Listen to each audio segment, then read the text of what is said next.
Okay.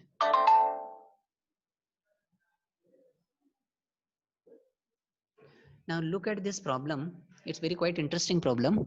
Got it. When I solve this problem today, you will understand what C minimum, what is C maximum, and how best we can make use of those equations. Okay. Now, oil. It is a heat exchanger. Again, it's a parallel flow heat exchanger. Oil is a hot fluid. Here, see. In this heat exchanger, oil is a hot fluid, and the oil is cooled by water. Hmm. Hot fluid is oil, cold fluid is water. Now, oil having specific heat of 3.6 kilojoule per kg degree Celsius at 100 degrees Celsius flows at the rate of 30,000 kg per hour. Inlet temperature of hot water is 100 degrees Celsius. Mass flow rate is 30,000 kg per hour. Enters into a parallel flow heat exchanger. Cooling water having specific heat of 4.212 kg per second degree Celsius enters the heat exchanger at 10 degrees Celsius at the rate of 50,000 kg per hour. The heat transfer area is 10 meter square and overall heat transfer coefficient 1000 watt per meter square degree Celsius. Only this much they are given. If you see in entire this question, only hot water inlet temperature and cold water inlet temperature they are given. Got it? Now, by using LMTD method, it becomes very difficult to solve such kind of questions. Now we'll apply NTU method for this. Now just see, calculate the outlet temperature of oil and water. In the sense what? TH2, TC2, both we need to calculate. And second parameter is the maximum possible outlet temperature of water. That is what we can calculate. Okay, that we need to calculate maximum temperature of outlet water. Now just see how best we can calculate the maximum temperature of outlet water and water as well as oil of exit temperature of oil and water. Okay, now first what I will do, they are given 30,000 kg per hour. I will convert this one in terms of kg per second. Okay, 30,000 divided by 3,600, because 1 hour consists of 3,600 seconds, then it leads to 8.33 kg per second. Specific heat given, and hot water outlet temperature is 100 degrees Celsius. Out inlet temperature is 100. Outlet temperature they are not given. Leave it. Mass flow rate of cold water similarly given in kg per hour. Convert this one in kg per second by dividing 3000 by 3600. Specific heat they are given, and TC1 inlet temperature of cold water. TC2 not given. Overall heat transfer coefficient 1000 watt per meter square degree Celsius. A area 10 meter square. Now first what we will do, we will calculate what is CH and CC. What is CH? I told you, no, heat carrying capacity of hot fluid. It is mass flow rate into specific heat. Let's see, mass flow rate when you're using in this equation, it should be kg per second. This will lead to 29,988 watt per meter, sorry, watt per degree Celsius. And heat carrying capacity of cold fluid is mass flow rate of cold water into specific heat of cold water, that is 13.89 into specific heat. This will lead to 58,338.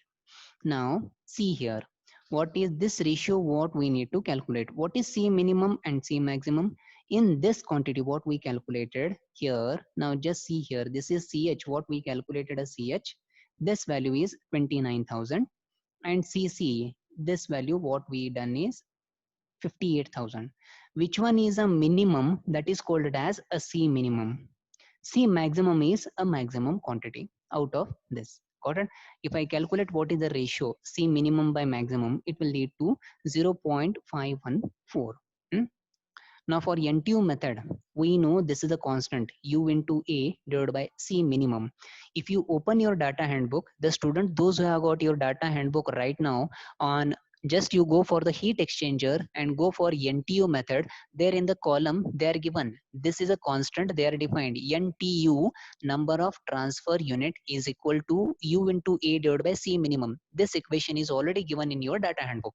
It's very simple. Almost every equation, not only a single equation, you can find this equation also in your data handbook. Got it?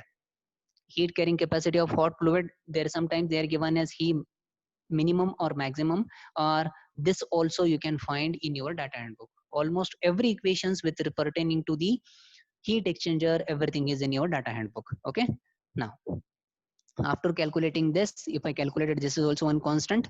And for this one, now what we need to do, in your data handbook also there are some graphs also given. Those graphs are drawn according to the, there are some constants NTU as well as ratio of C minimum to the maximum. That's why we calculated C minimum and maximum this ratio, and I calculated what is NTU. Got it? This value and this value, these two values, what are there, these two depend upon these two, there are some graphs are there. Got it? If you open your data handbook, got it? Now that is why I have written from your data handbook parallel flow graph.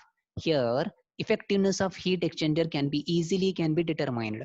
Okay, now actually I have included a snapshot of directly or your data handbook, but it is not opening now. Okay, that is that's why here on the window I already done here, but it is not opening. I could have shown it, but just after completion of this problem, can you go there and just see parallel flow, there effectiveness graphs are there, and in x-axis and y-axis it is, one is NTU number and another thing is a constant, that is nothing but C minimum to the maximum. In these two values they are drawn a graph, and from that graph, got it, where these values are going to intersect, there you are going to get an efficiency, sorry, effectiveness, that is represented in terms of C. 29% they are given. It is actually, it is not a percentage. Effectiveness is represented just a number, it is not in percentage. Okay, effectiveness, it will come as 29, or directly in some of the books now, on the newer books directly they are given 0.29.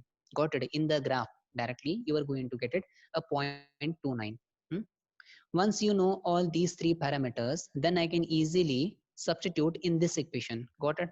This equation is also available in your data handbook, wherein if you open NTU method effectiveness for the parallel flow heat exchanger, this equation is available. Got it? But only thing that the slightly the notations are different. CH they are given CC. I have made use of CH is heat carrying capacity of hot fluid, but in some books they are represented with a different notation. Got it? Everything will remain same. But sometimes they may be represent this one as theta 1 theta 2. Got it? Again, theta 1 is nothing but inlet and outlet temperature of hot water and cold waters. Okay, if I substitute the values in this, if I substitute the values, now just see, only outlet temperature of hot water we don't know, inlet temperature is 100 and cold water inlet temperature is 10. It is TH2 minus TC1. This is TH1 minus TH2. And similarly, if I do it this one, see, effectiveness is here. What we have taken, this, it is, we calculated 0.33 NTU. That if I represent with respect to the NTU, now it will lead to, directly I can calculate what is the outlet temperature of hot water TH2, 71.2 degrees Celsius. Similarly, this and this equation I am telling about 0.33 is equal to this. If I equate these two equations, if I calculate, see here I multiply 229 into 0.33 divided by this is 90. If I calculate, outlet temperature of cold water will comes about 24.8 degrees Celsius. Okay, now this is a one thing. Now we calculated hot water outlet temperature and cold water outlet temperature. This is one parameter in the question they are asking. Outlet and temperature of oil and water we calculated. This is done. First parameter. What about the second parameter? Maximum possible outlet temperature of water, that we need to calculate. Okay, now when you calculate maximum possible outlet temperature of water, it should be greater than 24.8 degrees Celsius. correct? What we calculated. This is a normal what according to the heat exchanger. But for using the 10 meter square of area in the same heat exchanger, if I want to get a maximum amount of heat transfer, what should be the graph? Just go for your graph. Let us see here. In this graph, see, look at the graph. Can anybody tell me maximum temperature of outlet water TC2 should be how much? How much? How you're going to get it? How best we can find? So no data Max in book. No, not the data handbook, just from the figure itself. Now just see, analyze this figure. Okay, just forget about the area, this everything, you just forget it. Now just see the hot water fluid graph. It is flowing, inlet temperature is here and flowing, and TH2 is outlet temperature. Okay, and cold water entering here and gaining the heat, and when it comes outside, this will be the TC2 outlet temperature. Okay, now this is a theta 1 gap of inlet temperatures. Okay, now there is a gap, got it, at the outlet. When cold water is going to get maximum heat when TH2 is equal to TC2, got it, because there is a still gap, in the sense what, still there is some amount of heat is there with respect to the cold fluid that it wants to give to the cold fluid. There is some amount of heat is still with the hot fluid that it wants to give to the cold fluid. That's why this difference is there. Got it? When you are going to get a maximum temperature, when these two temperatures are equal. Got it? I will show you with respect to the graph. Now just see, that's why what I did, I solved it. Now see, this is a graph wherein TH2 is equal to TC2. When these two points are same, in the sense what, how much of maximum amount of heat, total heat from the hot fluid is given to the cold fluid. That's why this is a condition, TH2 outlet temperature of hot water is equal to outlet temperature of cold water. That is a condition where you are going to get a maximum temperature of outlet cold water temperature. I hope now you understood this concept. Okay, now what we will do, put this graph and write energy balance equation over here. Okay, energy balance equation, it's very simple. Now let us see, write energy balance equation. Now just see, what I am going to write energy balance equation. This is will going to tell you amount of heat with respect to the hot fluid. This is amount of heat gained by the cold fluid. Got it? Both I am going to equate. When you're writing it, you should write TH1 minus TH2 here. It is a TH2. And when I write for the cold water, TH2, sorry, TC2 minus TC1. Outlet temperature of cold water minus inlet temperature of cold water. Here, inlet temperature of hot water minus outlet temperature of hot water. Okay. Now it will come. It is like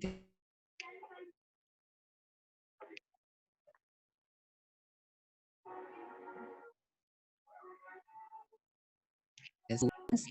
This. Okay. Now let us see if I solve with this the problem. Already we calculated what is TH2. Okay. And TH1. And they are given 100 degrees Celsius, and TC2, that is what I need to calculate. And here also the TC2, outlet temperature of cold water, that is what I need to calculate. TC1 is 10 degrees Celsius. And remaining already these values, mass flow rate of hot water, mass flow rate of cold water, specific heat of hot water, all these are given values. Okay. Just if I substitute entire in this equation, if I solve, only unknown is TC2 here and here, this unknown. If I solve the equation, I'm going to get TC2 is equal to 27.34 degrees Celsius. This is the maximum according to the given conditions. Conditions in the sense what? Heat exchanger having an area of 10 meter square, 10 meter square, and these are the flow rate. According to this boundary condition, then this setup, what we can achieve, the maximum temperature is 27 degrees Celsius. Now look at it, these two parameters just to compare. See, outlet temperature with normal setup, we are going to get 24. When you want to get a maximum amount of heat transfer, it is 27. In the sense what, there is a 2 degrees Celsius increase in the outlet temperature of cold water. Got it? Only thing that it's a very simple problem you need to analyze. Just you need to analyze to get maximum temperature of cold water is nothing but when both the temperatures of hot flow water outlet and cold water outlet. Okay, somebody has raised the hand. If you have got any question, please tell me. Sir, that Showing effectiveness. Huh. Sir, from the data handbook, you took the effectiveness as 0.29, but while calculation, I'll took at 0.33. No, sir. 0.3. Yes, sir. We took care effectiveness as 0.29, but while calculation, I'll took it as NTU, no, sir.